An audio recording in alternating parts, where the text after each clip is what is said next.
И ја тогаш се почувствува жив, онова како контакт со природата беше.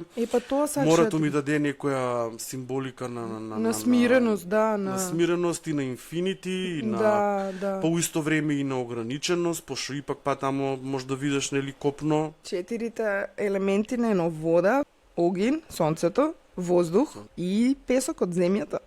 Тоа се е потребно за баланс. Ау, па видиш ли стварно? Па Да. точно сите елементи ги имаш тука, јас сум 5-ти елемент. Се тече, се менува и дека треба да бидеш присутен у моментот, затоа што таа капка вода више никад нема да биде таа капка вода истата. Да. Се меша у тоа море и се соединува и испарува и сега дали за неа иде нов живот, тоа е друга тема, дали има живот после смрт. Да. Па Испарува таа капка, ама дали па се претвара у капка, не знам.